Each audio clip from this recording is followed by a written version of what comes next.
her candidature sprung a surprise. Can she emerge as the giant slayer? Joining me now is Madhavi Latha, the woman who has been made in charge of dislodging Mr. Asaduddin Owaisi, who has been an MP from Hyderabad Lok Sabha constituency since 2004. His family has held on to that bastion since the last 40 years now. Big responsibility? Yeah, I would definitely say it's a big responsibility, not because Asad Bhai has been winning there. It's a big responsibility because I have to educate the voters that for whatever they have been undergoing, it's because of that small way, thinking that just they took it up. And they need to now think big way. That will only change their lives. That will only change their prosperity towards a brighter future of the constituency. But did you see this coming? Because your candidature, as I mentioned in my intro, you pipped the likes of Raja Singh and other hopefuls also. And did you see this coming? Did you sort of sign up for this huge role that the party has reposed their faith in you? I would say that, you know, I was listening to this while the entire country was listening to this. I have no clue that this will happen. Yeah, it's a different story that I have been working in this constituency. And I have never tried to impress anybody. I have been myself and I am myself. I shall stay back myself, whoever I am. I've always been working in the best interest of the constituency. And rather I would now should reinstate this, reinforce that I've never worked on a communal basis. Because I'm also loved by Muslim women. I'm also liked by Hindu families. Because I believe in understanding pain and not take advantage of somebody's problem. Yes, I was thrilled and I was equally shocked. Now, besides being, let's talk a little bit about yourself. Besides being associated with a big private hospital here in Hyderabad, you're somebody who's a strong proponent of Sanatan Dharma. And you are fighting in a constituency where at least 59% of the voters are Muslims. So where does the balance match? So we all have to know and try to understand one thing. Sanatan Dharma, which is Hindu Dharma, always has taught that understand the pain of people. And the people can be anybody.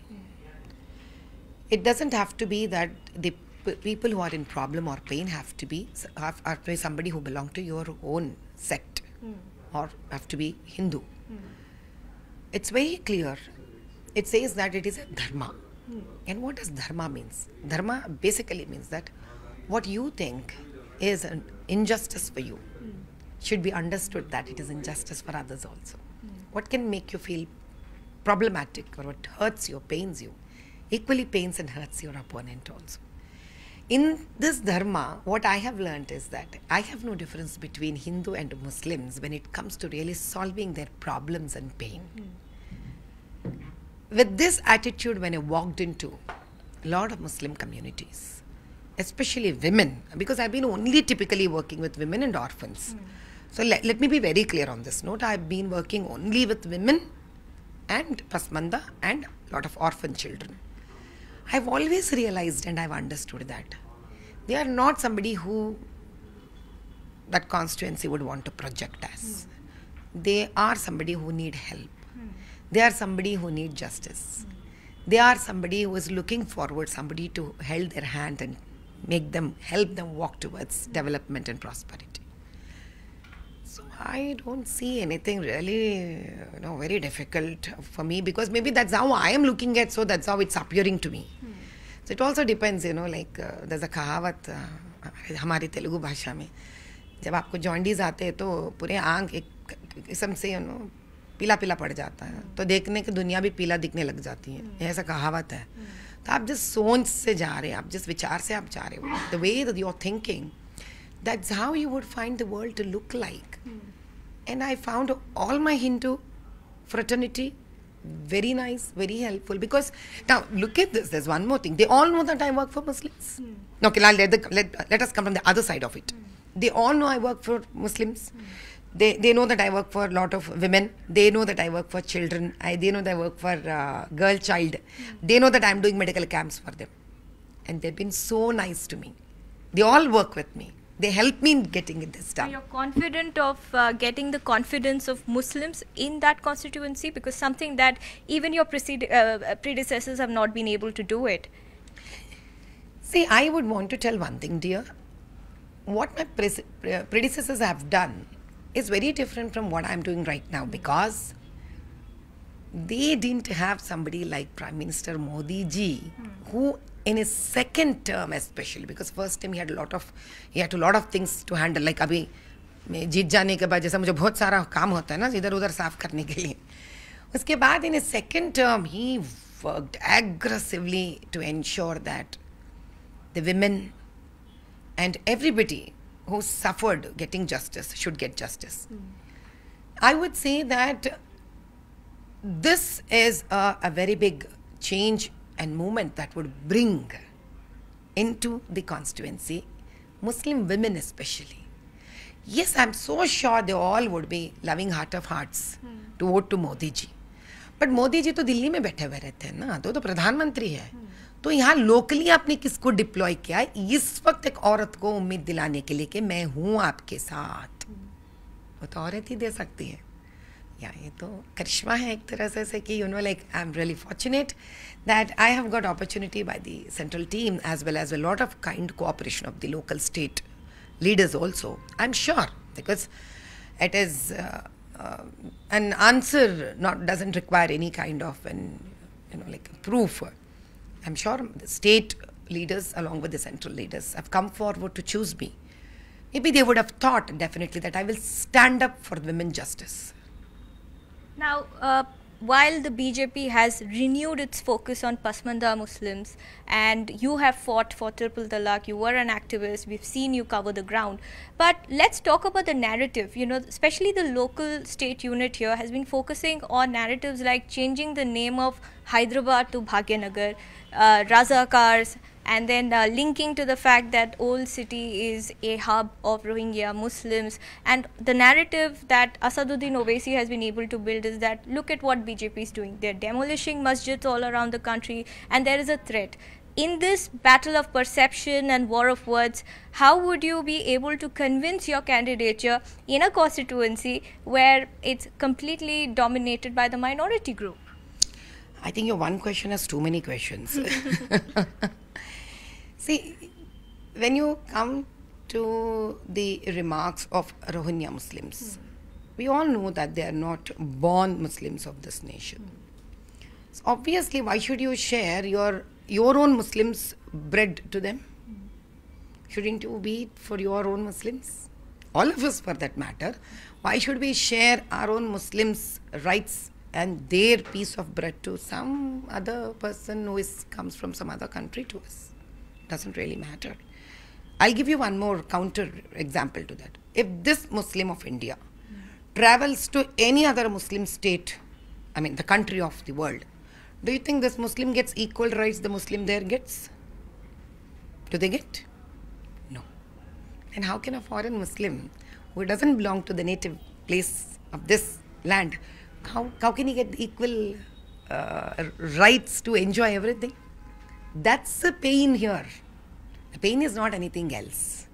We would want our local Muslims, Indian Muslims, to enjoy. Now, when it comes to triple talaq, we all know, as a woman, you're also a woman, I'm a woman. We all know what it takes when suddenly one man decides that we want to throw a woman from a life, a married lady. कहाँ जाएगी वो? क्या करेगी वो? How do we stand up for that woman? We need to stop that, right? That's the gesture which has been done. Now, how people would want to look at it? A man would always look at it from a different perspective. A woman would look at it at a different perspective. I want to look at it as from a woman's perspective. What is your X factor? I would say that, that too many things in one portly, for me. It's like, an overnight, a screen has been opened. Now they say that you've been given the responsibility of a constituency whose doors have been closed since many years. Now, what do I have to tell? It's a big, long, length list, but then I would only say one thing. Please wake up. It's time we see sun rising there. It's time we see sun rising there. And what's your challenge to Mr. Asaduddin Owaisi? It's going to be a big fight that everyone's going to watch out for. Obviously, everybody knows that. Even I've been for 25 years there. My first vote at the age of 18, I've cast it to BJP. My first vote when I turned 18 in Yakutpura constituency, and I voted BJP then also. So it's not that, suddenly today, I started loving BJP. But then what is that I would want to tell Asaduddin Bhai is that if still all of you want me to convey something through your channels, then I would want to tell that, भैया जितना हो सके हो गया आपसे 40 साल, अब बारी हमारा है, हम दिखाएंगे आगे क्या होना है. Okay, on that note, my final question, if I'm to give you 5 different things that you would want to do in Hyderabad constituency if elected to power, what would those be? The first thing is uplift all those women whose voice has been suppressed. I want them to have the freedom to raise their voice. So I would ensure that they're protected to raise their voice.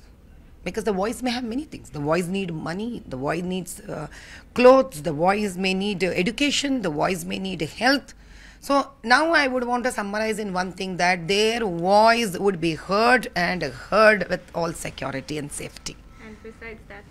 Besides that, I would also want that all youngsters should be given jobs, because if you go into Old City, you will see a lot of youngsters without any job, loitering here, there. That is not how a youngster of this country has to be, right? They need to be protected. They need to be given jobs. They need to be made confident. They need to participate for their family and for the nation. Imagine ideal man's brain is devil's workshop. You are letting it happen. Then obviously you'll produce a devil's brain right there.